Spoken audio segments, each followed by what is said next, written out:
नमस्कार, मैं विकास सिंह। देखिए, बिहार की राजनीति में कुछ बड़ा होने जा रहा है।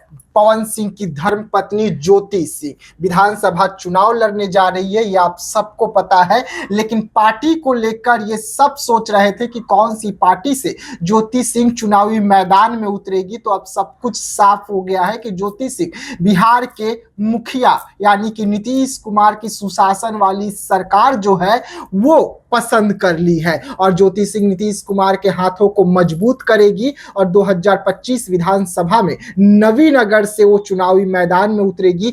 कब शामिल होगी ज्योति सिंह, का आगे का रणनीति क्या कुछ रहेगा, क्योंकि बड़े नेता से डील फाइनल हो गई है। तो इन तमाम मुद्दों पर हम बात करेंगे और बात करने के लिए इस वक्त हमारे साथ में नीतीश कुमार के पार्टी की होनहार, अगर हम बोले, और साफ छवि के नेत्री हमारे साथ जुड़े हुए हैं। स्वागत है मैम दिव्यानी जी। धन्यवाद। सीधा आपसे सवाल रहेगा पवन सिंह ज्योति सिंह को लेकर जी। ज्योति सिंह पटना आती है, बड़े गुपचुप तरीके से आपके नेताओं से बैठक हो जाती है और चले भी जाती है, इसे कैसे देख लिए आप? देखिए, मैंने पहले भी कहा था, मैं फिर कह रही हूँ कि जितनी ज़्यादा महिलाएं पॉलिटिक्स में आएंगी और काम करेंगी वो बिहार के आगे प्रगति के लिए बहुत ज़रूरी है। और हम लोग एक प्रोग्रेसिव बिहार की अगर कल्पना कर रहे हैं तो उसमें 50% भागीदारी अगर महिलाओं की होगी तो बहुत अच्छी रहेगी। और जैसे कि हम सब जानते हैं कि 30% वंदन विधायक बिल जो पास हुआ था लोकसभा चुनाव के दौरान, उससे पहले, तो मुझे लगता है कि विधानसभा चुनाव में अगर महिलाओं की भागीदारी भी ज़्यादा रहेगी तो मुझे लगता है बहुत अच्छा होगा। और ज्योति सिंह सिर्फ किसी की पत्नी बोल के वो नाम नहीं की है, she is a individual personality और उनकी जैसी महिलाओं को आगे आना चाहिए और बिहार की राजनीति में बिल्कुल कदम रखना चाहिए ताकि बहुत सारी ऐसी चीज़ जो हम महिलाएं मिलके करना चाहते हैं हम लोग कर पाएँ।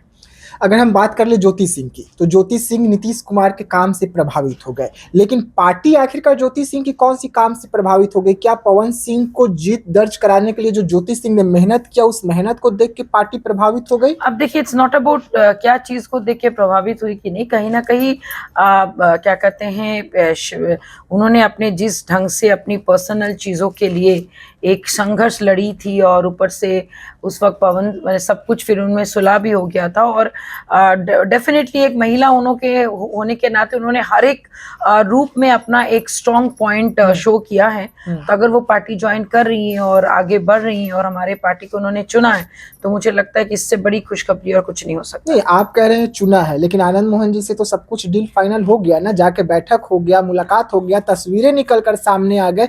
अब आप ये साफ क्यों नहीं कर दे रहे कि हाँ इस डेट को शामिल हो? नहीं, देखिए, सबसे बड़ी बात, जब तक पार्टी के डिसीजन या हमारे वरिष्ठ जितना भी नेता है उस चीज़ को एक हस्ताक्षर नहीं कर देते, एक बता नहीं देते कि हाँ भाई ये फाइनल है, तब तक अब कोई किसी से मिलने जा ही सकता है, बातचीत कर ही सकती है। लेकिन अगर उन्होंने ऐसा कोई डिसीजन लिया है ज्वाइन करने का तो डेफिनेटली उनका स्वागत है।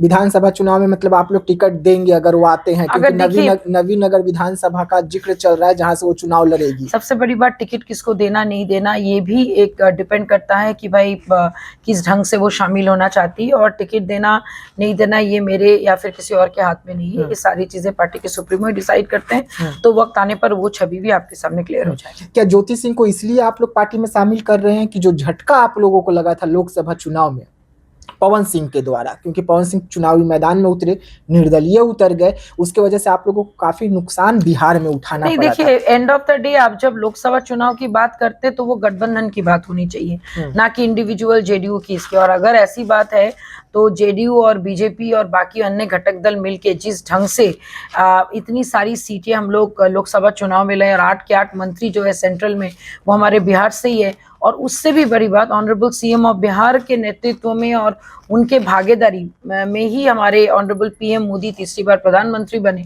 तो एक जो किंग मेकर की भूमिका में रहे हैं, आप उनकी पार्टी को हल्के में नहीं ले सकते हो। और हर बार की स्ट्रैटेजी अलग होती है, तो डेफिनेटली इस बार भी विधानसभा चुनाव में स्ट्रैटेजी डेफिनेटली अलग होंगी। और बहुत सारी ऐसी चीज जो बिहार की जनता एक्सपेक्ट कर रहे थे कि इस बार कुछ अलग हो और इस बार बिहार के प्रगति की बात हो, और प्रगति की बात हो भी रही है। अगर महिला संवाद यात्रा बोल ले या फिर कुछ दिन पहले जो प्रगति यात्रा जो हमारे ऑनरेबल सीएम ऑफ बिहार ने किया है, तो कहीं ना कहीं ये प्रगतिशील बिहार के तरफ ही निर्देश कर रहे हैं।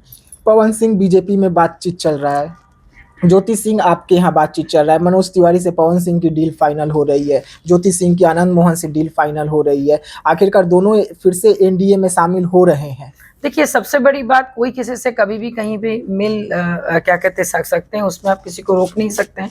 और अगर कोई राजनीति में आना चाहे और अपना बेस्ट देना चाहे और कुछ कर्म बिहार के लिए करना चाहे, पॉजिटिव चीजें करना चाहे, तो डेफिनेटली उनका हमेशा से स्वागत रहेगा। पहले भी हुआ है, अभी भी होगा। आखिरी सवाल रहेगा आपसे, जिस तरीके से नीतीश कुमार बिहार के लिए काम कर रहे हैं, लेकिन उन पर सवाल कई उठ रहे हैं नीतीश कुमार पर, चाहे वो महिलाओं को लेकर जो बयान दे देते हैं या जो उनकी हरकतें निकलकर सामने आ जाती है उसको लेकर, क्या सच में मानसिक स्थिति ठीक नहीं? ऐसा कुछ नहीं। देखिए, व्हाट आई फील कि अगर ऑनरेबल सीएम ऑफ बिहार अगर दो तारीफ के अगर पुल बांध देते हैं कि भाई महिलाएं कितनी सुंदर लगती है, तो I will take it as a compliment. कम से कम उनको ये तो मैंने पता चला कि बिहार की महिलाएं कितनी प्रगतिशील होगी, जो अपने आप के साथ घर का भी ख्याल रख रही है और साथ साथ फाइनेंशियल इंडिपेंडेंट के तरफ भी आगे बढ़ रही है। तो ये मानसिक मैंने क्या कहते हैं स्थिति खराब होने वाली कोई बात नहीं है भाई। उन क्या कहते हैं, आप मंत्रियों से जाके पूछिए जो महिलाओं का सम्मान तक नहीं करते हैं। एटलीस्ट हमारे ऑनरेबल सीएम ऑफ बिहार के काल में महिलाएं मैंने आधी आबादी जो है उनको सपोर्ट करते हैं, उनसे बहुत ज्यादा आशा रखते हैं और उनसे प्रेरित है। We are very much inspired by him. तो इसमें कहीं से कोई गलत नहीं है। चलिए, देवजानी जी थे, आप इन्हें तमाम मुद्दों पर सुन रहे थे। इस वक्त जिस तरीके से पवन सिंह ज्योति सिंह को लेकर जो खबरें चल रही है कि पवन सिंह जो है बीजेपी में शामिल हो रहे हैं, ज्योति सिंह जो पवन सिंह की धर्मपत्नी है वो नीतीश कुमार की पार्टी में शामिल हो रही है, यानी कि दोनों एनडीए में शामिल हो रहे हैं। एनडीए से बगावत, एनडीए को भारी पड़ा था उस समय पवन सिंह जिस तरीके से चुनावी मैदान में उतरे, अब उसको फिर से भारी ना पड़े, फिर से नुकसान उठाना ना पड़े, उसे बहुत जल्द पूरा करने के लिए एनडीए अब उन दोनों को अपने दल में शामिल कर रही है। तो ऐसे तमाम खबरों के लिए रहिएगा हमारे साथ। खबरों का सिलसिला लगातार इसी प्रकार से जारी रहेगा। धन्यवाद।